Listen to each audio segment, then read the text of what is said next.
Assalamualaikum warahmatullahi wabarakatuh. Bertemu lagi dengan saya di Hana Entertain, pusatnya informasi, ilmu pengetahuan dan juga hiburan. Seperti biasanya pada kali ini saya kembali kepada kalian tentunya dengan informasi terkait seputar film. Tapi ada perbedaan. Pada kali ini dan kesempatan kali ini saya akan membahas apa itu limbo.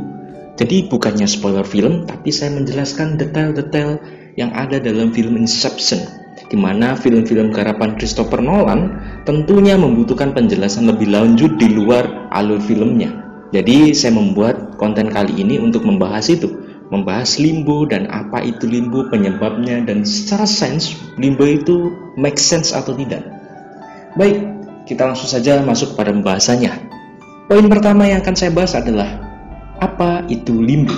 Limbo adalah suatu keadaan di mana kita masuk ke dalam mimpi, di dalam mimpi terbawah dari kesadaran manusia, di mana dalam mimpi ini kita akan berada dalam mimpi limbo ini dalam waktu 1 dekade, 10 tahun, atau bahkan selamanya. Karena dalam limbo ini kita tidak akan bisa terbangun dengan kita sendiri. Kita membutuhkan bantuan orang di luar kita untuk membantu kita untuk bangun. Dalam film Inception, biasanya caranya untuk bangun dari sebuah mimpi adalah dibunuh. Artinya ketika kita mati di dalam mimpi atau dibunuh di dalam mimpi, maka kesadaran kita akan kembali ke dalam diri kita dan kita akan bangun dari mimpi kita. Tetapi dalam limbo tidak seperti itu. Ketika seorang itu mati di dalam limbo, maka dia akan menuju kepada kekosongan yang tak terbatas. Artinya dia berada di dalam sebuah mimpi yang tak terbatas. Yang pernah berada atau terjebak dalam mimpi ini adalah Dominic dan Maud. Keduanya terjebak dalam limbo dalam kurun waktu yang sangat lama, sehingga mereka berdua tidak menyadari apakah mereka ini sebenarnya di dalam mimpi atau tidak, karena saking lamanya mereka di dalam mimpi dan saking persisnya segala sesuatu di dalam mimpi, sehingga mereka tidak sadar apakah mereka berada dalam mimpi atau tidak. Yang selanjutnya adalah, lalu bagaimana cara kita untuk mengetahui apabila kita terjebak dalam limbo atau tidak? Jadi dalam film Inception ini ada sebuah alat yang dinamakan spin-off. Alat ini akan diputar. Jika alat ini setelah diputar, dia berhenti setelah beberapa menit dia berputar, maka itu berarti kita dalam kenyataan atau dalam realitas.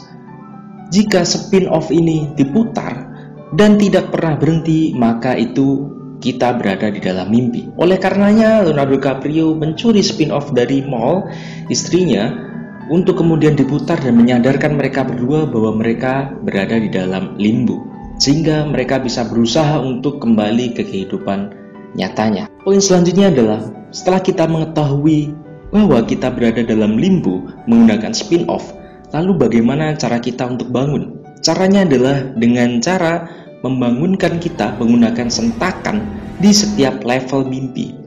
Seperti yang saya sebutkan di awal tadi, bahwa limbo adalah kesadaran terdalam atau mimpi terdalam dari seseorang. Dimana artinya jika seorang sudah berada dalam limbo, artinya dia sudah melalui tingkatan-tingkatan mimpi. Karena limbo merupakan aspek terdalam dari alam bawah sadar seorang, aspek terdalam dari mimpi seorang. Kita untuk masuk ke dalam limbo harus melalui tingkatan-tingkatan mimpi. Seperti contoh paling simpel seperti saja, kalian tidur kemudian kalian mimpi. Di dalam mimpi kalian terus kemudian mimpi lagi. Terus seperti itu, mimpi lagi, dan kemudian kalian akhirnya masuk ke dalam limbo. Itu cara yang pertama. Cara yang kedua adalah kalian meminum obat penenang yang sangat kuat sehingga kalian tidak bisa bangun tanpa dibangunkan. Kemudian kalian bermimpi, di dalam mimpi itu kalian dibunuh. Akhirnya kalian tidaklah bangun tetapi kalian masuk ke dalam limbo. Jadi bagaimana cara membangunkan seorang yang ada dalam limbo? Dia harus bangun di setiap tingkatan mimpi.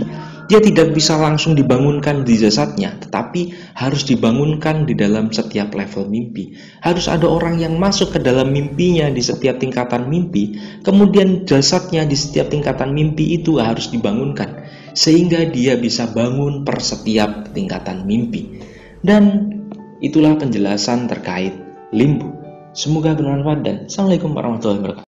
Tahukah kalian dalam film Inception, salah satu film masterpiece dari Christopher Nolan, jika kalian menyusun huruf depan dari masing-masing pemeran utama dalam film ini seperti Doom, Roberts, Ames, Arthur, Mal, dan Saito, maka huruf depan tersebut akan menyusun sebuah kata yakni dreams yang bermakna mimpi sesuai dengan inti dari apa yang dibahas dalam film ini yakni lucid dream. Sesuai janji saya, di mana saya akan menjelaskan ending dari film Inception. Apakah di dalam mimpi atau di dalam realitas? Jawabannya adalah di dalam realitas. Ada 4 alasan setidaknya yang bisa saya kumpulkan. Yang pertama adalah spinnernya. Karena dalam mimpi, spinner itu jika diputar, dia akan berputar terus-menerus tanpa berhenti. Tetapi dalam realitas, spinner itu jika diputar, dia akan menggoyang kemudian berhenti. Dalam scene di mana terakhirnya dia memutar spinner sebelum di-cut, sebenarnya spinner itu terlihat bergoyang, jadi itu membuktikan bahwa ia dalam realitas. Kedua, pernyataan dari Christopher Nolan sendiri. Jika ada Profesor Miles dalam In Frame, maka itu membuktikan dalam realitas. Ketiga adalah cincin kawin. Cincin kawin ketika dalam mimpi, dia masih memakainya, tetapi jika di luar mimpi, dia tidak memakainya. Empat adalah anak-anaknya. Jika dalam mimpi, dia hanya melihat anak-anaknya dari belakang, tetapi dalam realitas dia melihatnya dari depan. Sedikit info dari film Dunkirk. Film yang menceritakan tentang beberapa prajurit yang mencoba bertahan hidup dari kepungan Nazi ini adalah salah satu masterpiece dari Christopher Nolan. Yang mana sudah kita ketahui bahwa Christopher Nolan adalah sutradara yang nggak ngotak masalah anti terhadap CGI. Oleh karenanya, Christopher Nolan lebih memilih menggunakan replika manusia yang dijejer untuk memenuhi pantai ketimbang menggunakan CGI. Dan replika manusia dari kardus tadi memberikan efek visual ilusi terhadap para penonton sehingga mengiranya itu banyak orang atau banyak pemain yang berada di pantai. Dan itulah sedikit fakta dari film Interstellar. Tahukah kalian saat rombongan Cooper masuk ke dalam planet Miller yang berisi air, ada latar suara yang berdetak seperti detaknya jam. Di mana detakan jam tersebut setiap 1,25 detik. Di mana 1 jam di planet tersebut sama dengan 7 tahun berjalan di bumi. Berarti setiap 1 detakan di planet tersebut berarti menandakan 1 hari berjalan di bumi. Hal ini terjadi karena teori yang dinamakan dengan dilatasi waktu, yang sesuai dengan teori relativitasnya Einstein. Hal ini dikarenakan karena 2 hal. Yang pertama, sebuah objek mengalami kecepatan yang sangat tinggi yang hampir menyamai dengan kecepatan cahaya. Yang kedua, sebuah objek berada di daerah yang dengan medan gravitasi yang sangat tinggi. Dan itulah seorang agen yang bernama Cobb diperlihatkan sedang membobol sebuah berangkas. Ia tidak mencuri uang ataupun apapun, ia mencuri sebuah berkas. Kemudian di tengah ia sedang mencuri, tiba-tiba Mr. Saito, si pemilik tempat itu bersama dengan Mal, seorang perempuan, memergokinya dan menangkapnya basah. Kemudian mereka berdua, Mal dan juga Mr. Saito, menangkap rekannya Mr. Cobb tadi yang bernama Arthur. Mereka semua di dalam mimpi, maka jika mereka mati mereka akan terbangun. Cobb mencoba untuk membunuh temannya sehingga ia bisa terbangun. Tetapi kemudian Cobb ditangkap dan mencoba untuk direbut kembali berkas yang ia bawa. Ia lalu kejar-kejaran dan kemudian teman Cobb yang berada di luar dunia mimpi mencoba membangunkan Cobb dengan menjatuhkannya ke dalam air. Bersama dengan itu, air masuk ke dalam ruangan itu.